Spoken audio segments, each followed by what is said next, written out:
còn là nam không phải là đâu rồi nhìn là được việc chú việc khăn thì không nói khăn đêm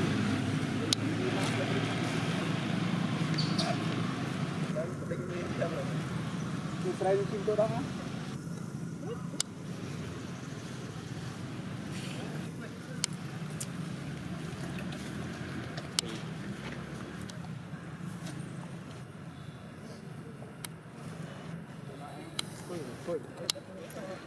ôi mình cho bay lắm tay tụi này tụi đòn nó tụi đấy chậm tiện sai này nhấn ban đầu phải gì rồi cái mạch anh không lú kia rồi là thành ở đây bồn lú thứ bồn này việc mình đi nó massage rồi ban bao mùi rồi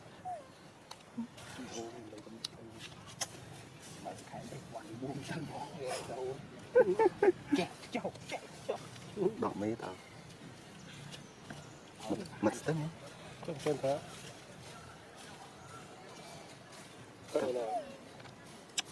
này lấy nào thế cũng đăng đây các bạn ơi nó có chuyện đấy bạn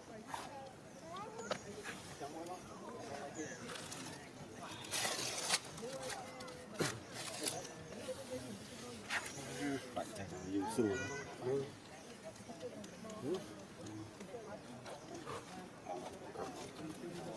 chậm rồi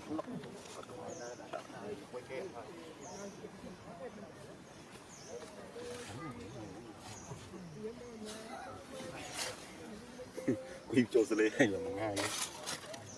đâu bà đấy con cái này không nghĩ nó trong gì nhiệt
đó rồi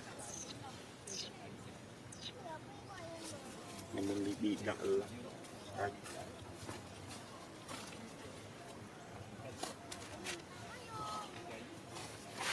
bây giờ